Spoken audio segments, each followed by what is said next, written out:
कि बिहार की राजनीति में जिस तरह का परिवर्तन हो रहा है, लेकिन उन्होंने अभी कहा है कि ये मेरी पार्टी का फैसला है, हम फाइनल फैसला नहीं मान सकते हैं इसको, अभी हम और भी बात करेंगे, चर्चा करना, अभी हमारे पास मुख्यमंत्री का कोई वैकेंसी नहीं है। पारस जो पशुपति कुमार पारस है वो अपना एलाइज करने की कोशिश कर रहे हैं, उसके साथ वो जुड़ करके चुनाव लड़ना चाह रहे हैं। तो दूसरी तरफ तो सीधी तौर पे वो अब उस लड़ाई में नहीं है। 2020 में वो जरूर ग्रैंड अलायंस बना करके मुख्यमंत्री की रेस में थे, बिल्कुल।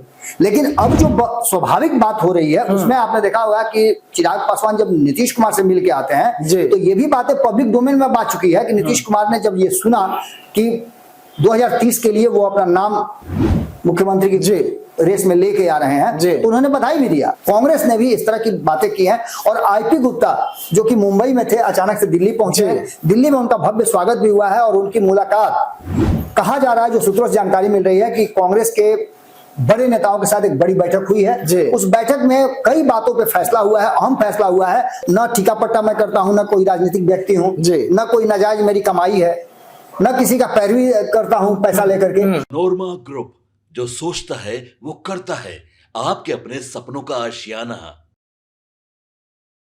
नमस्कार, मैं विकास सिंह राजपूत और आप देख रहे हैं रातों रात। घड़ी में सुबह के 7 बज गए हैं। मैं और बाबा आपके सामने रातों रात लेकर प्रस्तुत है। रातों रात में आज बिहार की खबरों के साथ बोनस खबर में बहुत अहम खबर जो है हम आपको देने जा रहे हैं। वैसे में खबरों में आज बहुत कुछ है जो आपको जानना चाहिए, क्योंकि ये खबर सीधा आपसे जुड़ा है, इसका असर भी आप पर ही होगा। रातों रात हम हर रोज आपके लिए लेकर आते हैं और आज जो हम खबरें लेकर आए हैं वो खबर महत्वपूर्ण है। तो चलिए खबरों की शुरुआत करते हैं और सबसे पहला खबर, नीतीश कुमार के मंत्री कोर्ट पहुंच गए हैं और शिकायत कर दी है। आखिरकार किसका शिकायत हुआ है और नीतीश कुमार के मंत्री को कोर्ट क्यों जाना पड़ गया बाबा? सबसे पहले तो रातों रात देखने वाले जितने भी हमारे दर्शक हैं उन सभी को हम बहुत बहुत धन्यवाद देना चाहेंगे कि आप लोगों ने ये एपिसोड बहुत पसंद किया है। और हमारी कोशिश रहती है कि हम आपको पूरे दिन की जो खबरें आपको मिलने वाली हैं या जो राजनीतिक घटनाक्रम होने वाला है उस घटना को आपको पहले से बता दें। उसी कड़ी में आप लगातार देख रहे होंगे कि बिहार की राजनीति में जिस तरह का परिवर्तन हो रहा है, आपने देखा होगा कि 2025 के चुनाव की तैयारी चल रही है और उसमें कई तरह के बयान आ रहे हैं। उन बयानों को लेकर के प्रतिक्रिया भी आ रही है और उन प्रतिक्रियाओं में कभी कभी पर्सनल भी बहुत सारी बातें हो जाती है। इसी कड़ी में एक जो नीतीश कुमार के खेमे में और नीतीश कुमार के सबसे करीबियों में से कहे जाते हैं अशोक चौधरी, उनको लेकर के और उनके राजनीतिक जो यात्रा है, राजनीतिक जीवन है, उसको लेकर के प्रशांत किशोर ने कमेंट किया था। आपको पता होगा कि प्रशांत किशोर और अशोक चौधरी के बीच में जो रिश्ता है वो आप अच्छी तरह से जानते होंगे, क्योंकि 2015 की अगर बात करें हम तो जिस खेमे में महागठबंधन में प्रशांत किशोर सभी दलों को, या एक तरह से मान के चलिए कि वो सिर्फ जदयू ही नहीं बल्कि तीनों दल जो महागठबंधन के थे विकास, उन तीनों दलों में वो अपने हिसाब से काम कर रहे थे और तीनों दलों को सामंजस्य से बिठा के चलाने का काम उन्हीं का था। हालांकि अशोक चौधरी की बात करें जो कांग्रेस के अध्यक्ष उस समय हुआ करते थे, उनके साथ भी एक टीम जुड़ी हुई थी जो IT का काम देख रही थी, उसमें हमारे जानने वाले भी लोग थे। दूसरी तरफ राष्ट्रीय जनता दल में संजय यादव की टीम काम कर रही थी और प्रशांत किशोर जदयू के लिए काम कर रहे थे। ये रिश्ता तब से ही लोग के साथ बीच चल रहा है और इसी बीच में आपको बता दें कि प्रशांत किशोर ने जब 2024 का चुनाव खत्म हुआ उसके बाद बातों बातों में चर्चा होते हुए उन्होंने अशोक चौधरी के से जुड़ा हुआ कोई सवाल पूछा गया, उस सवाल के जवाब में उन्होंने जो टिप्पणी की वो टिप्पणी उनकी व्यक्तिगत टिप्पणी की तरफ देखी जा सकती है कि उनको सीधे तौर पे कहा कि अशोक चौधरी ने तो अपनी बेटी के लिए टिकट खरीद दिया, उनके पास सारी व्यवस्था है। और ये बात अशोक चौधरी को रास नहीं आया कि एक दलित परिवार की तरफ आप इस तरह की बात करते हैं, हमारे पास पैसा कहाँ है, ये वगैरह वगैरह बहुत सारी बातें उन्होंने कही। और उसी समय उन्होंने कहा कि ये बात कहीं ना कहीं मेरे सम्मान को ठेस पहुंचाता है, इसलिए मैं उन पर मानहानि का दावा करूंगा, मुकदमा करूंगा। और इसी बात को लेकर के जो उन्होंने बात तब कही थी अब वो कोर्ट चले गए हैं। अब इस बात को लेकर के आप निश्चित रूप से समझ सकते हैं कि प्रशांत किशोर की भी प्रतिक्रिया आ गई है। प्रशांत किशोर ने सीधे तौर पे कहा है कि मैं ऐसा कोई व्यक्ति ही नहीं हूं, मेरा आचरण ही ऐसा नहीं है, न मैंने ऐसा कोई काम किया है। अगर हमसे कोई टकराएगा तो मैं प्रमाण के साथ सामने आऊंगा। मैं सभी लोगों को जानता हूं, न ठीका पट्टा मैं करता हूं, न कोई राजनीतिक व्यक्ति हूं, न कोई नाजायज मेरी कमाई है, न किसी का पैरवी करता हूं पैसा लेकर के। तो सारी बातें उन्होंने जुड़ा दिया है और जोड़ने के बाद उन्होंने साफ साफ कर दिया है कि अगर इस तरह का कोई कार्रवाई होती है या बात होती है, मुझे जब कोर्ट के द्वारा खोजा जाएगा तो मैं और भी कई पोल पट्टी है जो खोलूंगा। यानी कि आप मान के चलिए कि चुनावी साल में ये मामला जो है और ज्यादा पेचीदा होता जा रहा है और व्यक्तिगत टिप्पणियां भी अब लगातार होंगी, ये भी आप इनकार नहीं कर सकते। क्योंकि चुनावी साल है तो हर कोई अपना ग्राफ बढ़ाने के लिए और अपने आप को, अपने नेता का गुडबुक में अपने आप को रखने के लिए बहुत सारी बातें करेगा। देखना होगा कि अब क्या आगे कुछ निकल के आता है, कोर्ट का फैसला क्या होता है, कोर्ट में किस तरह से इस मामले को निपटा जाता है या कोर्ट के बाहर ही निपट लिया जाता है, क्योंकि प्रशांत किशोर भी हर तरह से तैयार नजर आ रहे हैं। जी चलिए बाबा, अहम खबर है अब बिहार की राजनीति से। लगातार चिराग पासवान जो है वो सुर्खियों में रह रहे हैं और अब चिराग पासवान की बहन और जीजा जो है वो तेजस्वी यादव के साथ मुलाकात कर ली है। क्या बात जो थी वो बन गई है? देखिए, राजनीतिक जीवन और सार्वजनिक जीवन जो होती है ना, उसमें बहुत सारी बातें होती हैं जिसको खबरों में तो लाया जाता है। आपने देखा होगा मीडिया में बहुत सारी खबरें चल रही हैं। वास्तविकता यह है कि एक कार्यक्रम के दौरान आपको याद होगा कि तेजस्वी यादव और चिराग पासवान की भी मुलाकात हुई थी। एक सैनिक के शहीद जो शहीद हुए थे उनके परिवार से मिलने गए थे, तो दोनों की मुलाकात हुई थी। उसको लेकर के बहुत सारी बातें आपने देखा होगा, आया होगा और उस समय से लगातार ये कड़ियां जोड़ी जाने लगी हैं। अब जबकि आपको ये पता है कि चिराग पासवान के परिवार में और उनके परिवार को लेकर के, उनके जीजाजी को जो अनुसूचित जाति आयोग का अध्यक्ष बनाया गया उसको लेकर के कई तरह की चर्चाएं चल रही हैं। इसी बीच में आपको बता दें कि शांभवी चौधरी भी उनकी बहन ही है और वो भाई मानती हैं उनको, भाई बहन का रिश्ता उनका है। और इसी दौरान आपको मालूम होगा कि बिहार में शादी ब्याह का माहौल चल रहा है। एक शादी कार्यक्रम में वो दोनों आमने सामने हो गए। वहां चिराग पासवान की बहन, तथाकथित बहन कहा जाए तो शांभवी चौधरी भी थी, अशोक चौधरी भी शायद उसमें शामिल थे और साइन कुणाल भी शामिल थे और उसी कार्यक्रम में तेजस्वी यादव भी शामिल थे। इन लोगों की आपस में मुलाकात भी हो गई, बातचीत भी हुई, हाय हेलो भी हुआ और इन सारी प्रक्रियाओं को लेकर के अब मीडिया में खबरें आ रही हैं। लेकिन इस कड़ी को ऐसे भी जोड़ सके देख सकते हैं आप कि दूसरी तरफ तेजस्वी यादव से जो चिराग के दूसरे जीजा हैं साधु पासवान, वो भी अपनी पत्नी के साथ यानी चिराग पासवान की बहन के साथ मिले हैं, मुलाकात किए हैं और जो ये नया अपडेट हुआ है इस पर वो आगे कुछ बड़ा खुलासा करने का प्रयास कर रहे हैं। परिवार में जो हुआ था, जो शहरबन्नी में जो हुआ था, उसको लेकर के भी साधु पासवान का बयान आया था और वो अपनी पत्नी के साथ वहां गए भी थे, बहुत सारी बातें उन्होंने कही भी थी। तो ये सभी परिस्थितियां घुमा फिरा करके उसके बाद और ज्यादा चर्चा में आ गई हैं जब से चिराग पासवान के बिहार में चुनाव लड़ने की संभावनाओं पर जोर जोर से कहा जाने लगा, पोस्टर लगने लगे, बैनर लगने लगे और चिराग पासवान ने भी इस पर अपनी प्रतिक्रिया दी है। उसके बाद से कई कड़ियां जोड़ी जाने लगी हैं। उसी कड़ी का एक हिस्सा जो है ये भी है। बाबा, अगली खबर महागठबंधन में जहां एक तरफ पेच फंसा हुआ है सीटों को लेकर, लगातार 3 बैठकें हो गई और बैठक में सीटों पर नतीजा नहीं आ पाया। उसके बाद अचानक से कांग्रेस ने दिल्ली में बड़ी बैठक बुला ली है। इस बैठक में कौन कौन शामिल हो रहे हैं, कौन कौन सी पार्टियां जा रही है? देखिए, जो नया अपडेट हुआ है उसके 2 दिन से लगातार हम लोग चर्चा कर रहे हैं और बिहार के राजनीति में, बिहार के परिदृश्य में वो देखने को भी मिल रहा है। आम आदमी पार्टी के बिहार में 243 सीटों पर चुनाव लड़ने की घोषणा के बाद अब कांग्रेस का कान खड़ा हो गया है, क्योंकि कांग्रेस को पता है कि वो बिहार में महागठबंधन की पार्टनर है। इंडिया गठबंधन को एक तरह समझिए कि इंडिया गठबंधन बिखरता हुआ ही मान के चलिए आप, क्योंकि बिहार में किसी तरह से महागठबंधन चल रहा है जिस महागठबंधन में 6 दल शामिल, 3 वाम दल शामिल हैं, एक आप वीआईपी शामिल है, उसके बाद राष्ट्रीय जनता दल है और अब कई दलों के आने की संभावनाएं बन रही हैं। उसमें आपको बता दें कि कांग्रेस अलर्ट मोड में है। जो सीट शेयरिंग का आपने देखा होगा कि हाल फिलहाल में मीडिया में खूब चल रहा है कि 140 सीट पे राष्ट्रीय जनता दल लड़ेगी, 50 सीट से ज्यादा नहीं मिलने वाला है कांग्रेस को इतनी सीटें मिलेगी। वो ये सारी बातें प्रक्रिया में चल रही है। 35 सीटें दिया जा रहा है, 17,000 सीट दिया जा रहा है वीआईपी को, ये सारी बातें चल रही है और इसी को लेकर के कांग्रेस जो है अपना ग्राफ बढ़ाने के लिए और अपना स्ट्रेंथ बढ़ाने के लिए उसने कई लोगों से डायरेक्ट रिलेशन बनाया है।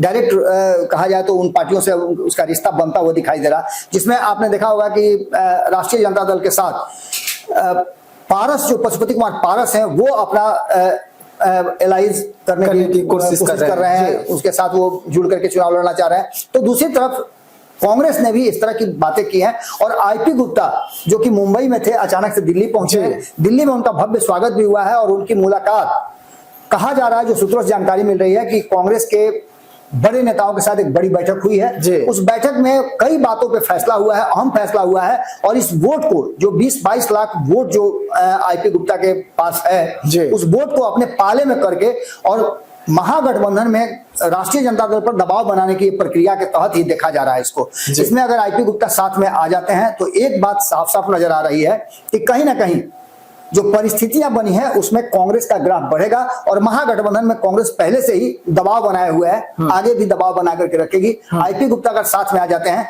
तो ये फायदा तेजस्वी यादव को भी होगा, कई सीटों पे वो फायदा पहुंचाएंगे, क्योंकि 158 सीटों का उन्होंने डाटा जो प्रस्तुत किया था उसमें 140 सीटों पे अपने उम्मीदवार खड़ा करने की बात कही थी, और दिखाया भी था कि किस विधानसभा में उनके जातीय समीकरण के हिसाब से कितना वोट है। तो निश्चित रूप से ये फायदे के बाद महागठबंधन के लिए हो सकता है, और कांग्रेस इस मीटिंग के बाद क्या देती है आईपी गुप्ता को, यह भी अब देखना होगा। जी बाबा, अगली खबर, चिराग पासवान का सीएम बनने का जो रास्ता था वो साफ हो गया है, और अब माना जा रहा है कि चिराग पासवान को इसको लेकर आशीर्वाद भी जो है मिल चुकी है, और चिराग पासवान बहुत जल्द सीएम की रेस में आगे होंगे। विकास, बार बार जब हम बिहार की राजनीति की चर्चा करते हैं तो भले ही बिहार में चिराग पासवान चुनाव नहीं लड़े हैं, बिहार से बाहर वो केंद्र की राजनीति में हों, केंद्रीय मंत्री हों, लेकिन उसके बावजूद भी पिछले कई वर्षों से आप लगातार देख लीजिए, तो जब जब आप बिहार की राजनीति की चर्चा कीजिएगा, और हम तो बार बार ये बता रहे हैं कि बिहार की राजनीति में जब भी आप चर्चा कीजिएगा तो चिराग पासवान के बिना वो चर्चा पूरी नहीं होती। यही बात पहले लालू और नीतीश के लिए हुआ करता था कि लालू और नीतीश के बिना कोई भी राजनीति का कहरा जो है नहीं लिखा जाता। अब चिराग पासवान ने अपने आप को इतना प्रासंगिक बिहार की राजनीति में बना लिया है, और खास करके पिछले कुछ महीनों से, एक आध महीनों से जो वो ट्रेंड करने लगे हैं, कई सर्वे रिपोर्ट भी आपके सामने आए हैं, उन सर्वे रिपोर्ट में भी चिराग का ग्राफ जो है धीरे धीरे करके बढ़ रहा है। सबसे बड़ी बात जो मैं बताने जा रहा हूं कि चिराग पासवान नीतीश कुमार के विकल्प के रूप में, स्वाभाविक विकल्प जितने भी हों, लेकिन उत्तराधिकारी वाले विकल्प के रूप में चिराग पासवान को सबसे मजबूती के साथ देखा जा रहा है। आप विकल्पों की तलाश शुरू कीजिए। भारतीय जनता पार्टी को लगता है कि उसे मिलना चाहिए नीतीश कुमार के 20 साल तक नीतीश कुमार का उसने सेवा किया है, नीतीश कुमार के पीछे पीछे चली है, हर उनके फैसले का स्वीकार किया है, हाथ बांध करके उनके साथ चलती रही है। ऐसी स्थिति में उसका स्वाभाविक हक बनता है कि वो मुख्यमंत्री की कुर्सी उनसे ले। दूसरी तरफ तेजस्वी यादव, जो ये उनका ये मानना है कि सबसे ज्यादा वोट बैंक वाले जाति से हम आते हैं, सबसे ज्यादा जनसंख्या वाली जाति से आते हैं, हमारे पास एक एमओआई समीकरण है, हमारे पास वोट भी है, और वास्तव में भी वो जब चुनाव में उतरते हैं तो कई तरह की बातें सामने नजर आ रही हैं। वो बार बार उस जगह पर पहुंचते हैं जहां से ये कहा जा सके वो टक्कर में है। तो उनका भी स्वाभाविक बनता है। इसके अलावा उपेंद्र कुशवाहा की बात कर लें, वो भी मुख्यमंत्री का चेहरा अपने आप को मानते हैं, और उनका तो कहना है कि जो त्रिवेणी संगम बना था उसमें अब नंबर मेरा है। इस बात को लेकर के बात कर रहे हैं, लेकिन ये सभी लोग हाशिए पर नजर आ रहे हैं। आपने देखा होगा कि उपेंद्र कुशवाहा को भले ही वो कह दें, कल ही हम लोग चर्चा कर रहे थे कि यहाँ कुमार भतिया कोई नहीं, देख तर्जनी देख मर जाई, उन्होंने जो रामायण की ये पंक्ति बताई, उस पंक्ति को बताने के पीछे का कारण यही था कि वो अपने आप को कहीं ना कहीं उपेक्षित महसूस कर रहे हैं। तो सीधी तौर पे वो अब उस लड़ाई में नहीं है। 2020 में वो जरूर ग्रैंड अलायंस बना करके मुख्यमंत्री के रेस में थे, बिल्कुल, लेकिन अब जो स्वाभाविक बात हो रही है उसमें आपने देखा होगा कि चिराग पासवान जब नीतीश कुमार से मिलके आते हैं तो ये भी बातें पब्लिक डोमेन में बात चुकी है कि नीतीश कुमार ने जब ये सुना कि 2030 के लिए वो अपना नाम मुख्यमंत्री की रेस में लेके आ रहे हैं, तो उन्होंने बधाई भी दिया। ये तो ये बात। दूसरी तरफ भारतीय जनता पार्टी के सामने अभी कोई विकल्प नहीं है। जो हमारे पास आंकड़े हैं, उन आंकड़ों में सम्राट चौधरी फरवरी महीने में 8.2 पे थे। जो सर्वे रिपोर्ट आया था उनको 8% से ज्यादा लोग मानते थे कि वो मुख्यमंत्री के चेहरा हो सकते हैं। इसके बाद अप्रैल में वो डाटा घट करके बढ़ करके 12% तक गया, जब चिराग पासवान ने साफ कर दिया था अप्रैल के महीने में कि वो मुख्यमंत्री के कंटेंडर नहीं है, नीतीश कुमार ही मुख्यमंत्री होंगे। इस बात को जब उन्होंने कहा था तो भारतीय जनता पार्टी के एंगल से अगर सर्वे रिपोर्ट को देखा जाए तो कहीं ना कहीं ये सम्राट चौधरी का ग्राफ थोड़ा बड़ा था, लेकिन अचानक से जब चिराग पासवान की चर्चा होने लगी तो उनका ग्राफ सीधे 50% पर आ गया और 6% के आसपास आके टिक गए। और चिराग पासवान जबकि अनाउंसमेंट अभी नहीं हुआ है, उनकी पार्टी ने सिर्फ एक प्रस्ताव रखा है, उसके बाद चिराग पासवान का ग्राफ फरवरी और अप्रैल के बाद जो मई महीने का सर्वे हुआ है, जो जून में हमारे सामने आया है, उस सर्वे के हिसाब से लगभग 11% लोग अब उनको मुख्यमंत्री का चेहरा मानने लगे हैं, यानी कि तीसरे नंबर पर वो पहुंचने के करीब है।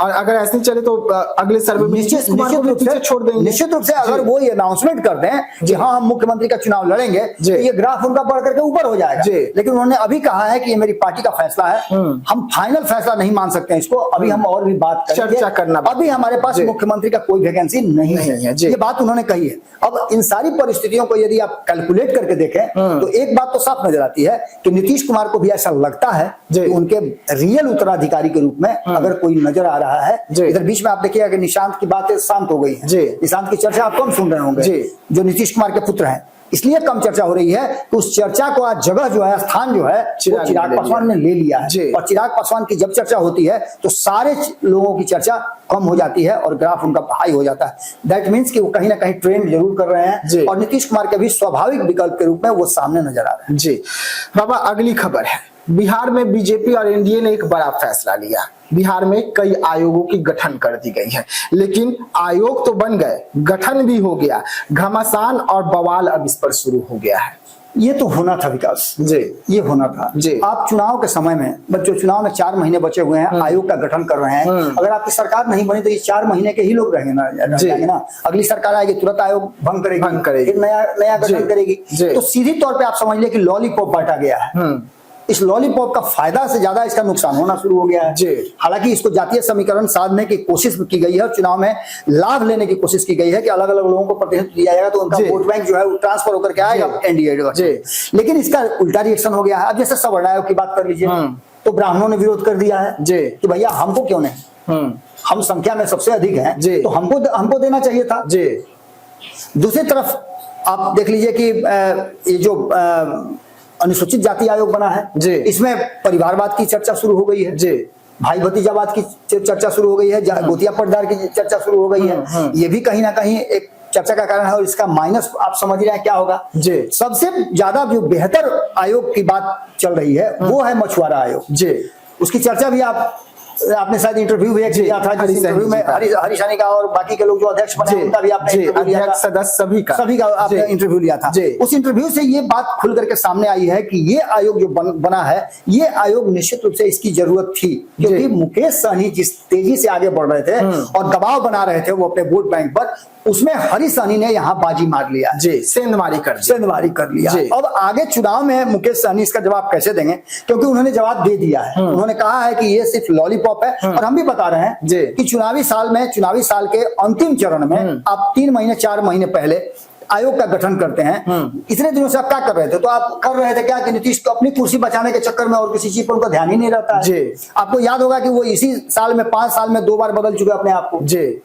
एनडीए से महागठबंधन गए, महागठबंधन फिर एनडीए में आए।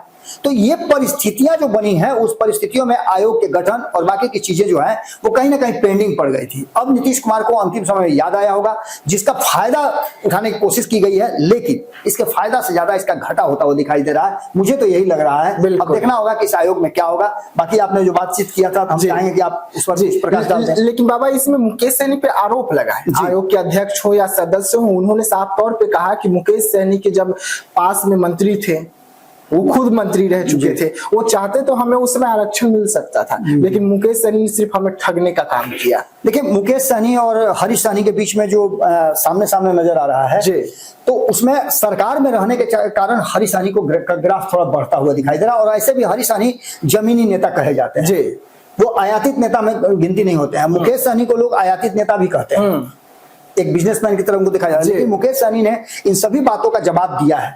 उनकी जब मीटिंग हो रही थी वाल्मीकि नगर में, तो उस मीटिंग के जवाब में जब पत्रकारों ने उनसे पूछा कि आप पर तो ये आरोप लगता है कि आप टिकट इधर से उधर कर देते हैं, अपने समाज के लोगों को नहीं देते हैं, तो उन्होंने जो जुड़वाया कि 11 सीट में से देखिए हमने कितना परसेंट, 40% से अधिक अपने समाज के लोगों को दिया। उन्होंने गिनवा दिया उंगली पर कि देखिए मैं भी तो सहनी समाज चाहता हूं, मैंने चुनाव लड़ा। उन्होंने और 2 सहनी का नाम लिया, यहाँ तक कि डुमरांव में भी उन्होंने सम चौधरी को चुनाव लड़ाया था, उसका भी नाम उन्होंने लिया। यानी उन्होंने साफ कर दिया कि 11 में से 3-4 सीटें जब हम अपने समाज के लोगों को दे रहे हैं, बिंद को दिए, मलाह को दिए, सबको तो दे ही रहे हैं, नोनिया समाज के लोगों को दिए, किसको नहीं दिए। अब ऐसे स्थिति में अगर हम पर आरोप लगता है तो ये आरोप गलत है। अब देखना दिलचस्प ये होगा कि इसको हरीश सहनी को ये जो लाभ मिला है और हरीश सहनी ने जिस तरह से इस आयोग के गठन को लेकर के और बाकी के कार्यक्रम को लेकर के जो बातें की है, उसका लाभ वो कितना एनडीए गठबंधन और भारतीय जनता पार्टी को दिला पाते हैं और कितना इसमें जो मुकेश सहनी है वो तेजस्वी यादव को मुख्यमंत्री बनाने का जो दावा किए हैं वो कितना कर पाते हैं। यानी दोनों के बीच में कांटे की टक्कर चल रही है,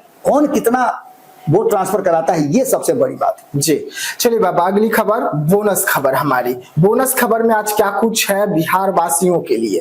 देखिए, बोनस खबर में एक सर्वे आया है जिसकी चर्चा हम बहुत लंबे समय से कर रहे हैं और हम बार बार विकास आपके सामने बता रहे हैं, भारत लाइव के दर्शकों को भी हम बता रहे हैं कि देखिए इस बार का चुनाव जो है वो विधायकों का चुनाव नहीं है, इस बार बार बार मुख्यमंत्री का चुनाव बन के जा रहा है। यानी आम जनता अपना विधायक तो जरूर चुनेगी लेकिन साथ में वो मुख्यमंत्री का चुनाव भी लड़ रही है।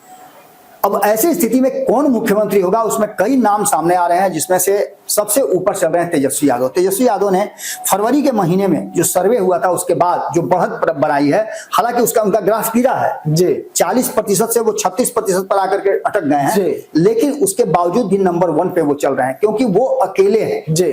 दूसरी तरफ प्रशांत किशोर की बात कर लीजिए, हम नीतीश कुमार की भी बात करेंगे, हम सम्राट की भी बात करेंगे, हम चिराग की भी बात करेंगे, लेकिन इसके साथ साथ हम पहले प्रशांत किशोर की बात करते हैं। प्रशांत किशोर जबकि मुख्यमंत्री के कंटेंडर नहीं है, उनका ग्राफ 14% से बढ़कर के 17 गया था और 17 से फिर घट करके 16% पर आ गए जी। यानी कि उनके भी ग्राफ में उतार चढ़ाव हो रहा है। नीतीश कुमार की बात हम कर रहे थे जी, नीतीश कुमार का जो ग्राफ है वो कांस्टेंट रहा है और नीतीश कुमार 18% से 15 पर गए थे और 15 से फिर 18 पर आकर के टिक गए हैं। ये तब हुआ है जब प्रधानमंत्री नरेंद्र मोदी का कार्यक्रम हुआ बिहार में, और उससे पहले नीतीश कुमार दिल्ली गए थे।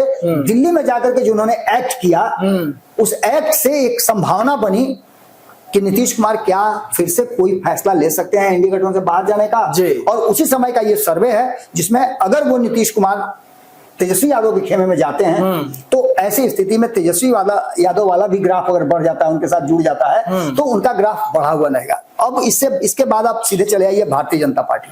भारतीय जनता पार्टी जो बार बार ये बात कह रही है कि वो चुनाव के बाद मुख्यमंत्री का फैसला करेगी जी। मुख्यमंत्री अपना बनाना चाहती है, 20 साल से लगातार चल रहे हैं। यहाँ तक कि आपने सुना होगा कि उनके उप मुख्यमंत्री जो है विजय सिन्हा, उन्होंने तो यहाँ तक कह दिया था कि अटल बिहारी वाजपेयी की इच्छा थी कि बिहार में भाजपा का मुख्यमंत्री हो जी। इन सभी संभावनाओं के बीच सम्राट चौधरी का ग्राफ जो है, सम्राट चौधरी से के अलावा, मैं सम्राट चौधरी की बात इसलिए कर रहा हूं कि सम्राट चौधरी उस रेस में है मुख्यमंत्री की, और उस रेस में उनका ग्राफ जो है 8% था फरवरी में, 12% पर गए थे वो अप्रैल में, जिसकी चर्चा हम इस एपिसोड में भी किए हैं कि अप्रैल में जब चिराग पासवान ने कह दिया कि वो मुख्यमंत्री के दावेदार नहीं है 2025 में, तो अचानक से उनका ग्राफ बढ़ा था, लेकिन वही ग्राफ 6% पर आकर के टिक गया है। जो अभी ताजा सर्वे आपको मई महीने का हुआ है तो सीधा आधा पर आ गए हैं। लेकिन इसके बाद एक चौंकाने वाली और बात है जी कि भारतीय जनता पार्टी से किसी अन्य को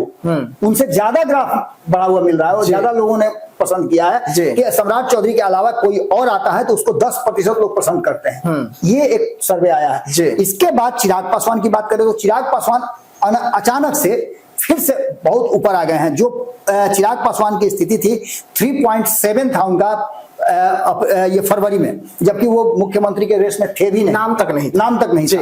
उसके बाद उनका अप्रैल में जब हल्का उनका शुरुआत हुआ, जब उन्होंने इनकार कर दिया कि वो 25 में नहीं 30 में बनेंगे, तब भी उनको 6% लोगों ने पसंद किया था। और अब ये ग्राफ जो बढ़ करके 11% के आसपास हो गया है प्रस्ताव रखने के बाद, यानी कि ये ग्राफ अभी और चुनाव आते आते बढ़ेगा। सबसे बड़ी बात फिर से आपको याद दिला दें कि अभी तक सीट शेयरिंग का समझौता नहीं हुआ है जी। इस सीट शेयरिंग के समझौते पर सब कुछ टिका हुआ है और ये जो ग्राफ ऊपर नीचे हो रहे हैं ना, अभी और होंगे। देखना दिलचस्प ये होगा कि एनडीए गठबंधन का सबका जोड़ करके भी तेजस्वी यादव के नजदीक तो कभी नहीं पहुंच रहा है। इसका मतलब अभी खेल बहुत सारा बाकी है।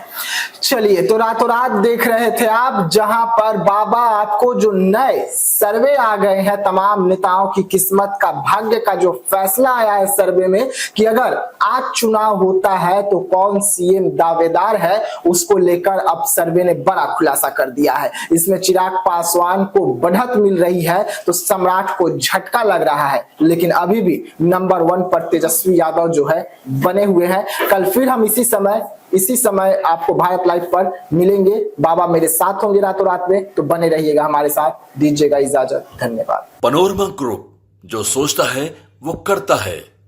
अगर ये वीडियो पसंद आई और वह बिहार के राजनीति और बिहारियत से सरोकार रखेनी तो सब्सक्राइब बटन दबा के चैनल के सब्सक्राइब कर ली। ओजे एगो घंटी बा, ओकरा बटन दबा देला से कुल सटीक और मारक खबर रुआ मुफ्त में मिल जाई। अगर रुआ पत्रकारिता के हमनी के नया प्रयोग में सहयोग कर चाहतानी तो ज्वाइन बटन दबा दी। पेटीएम नंबर नोट कर ली 9386816700। धन्यवाद।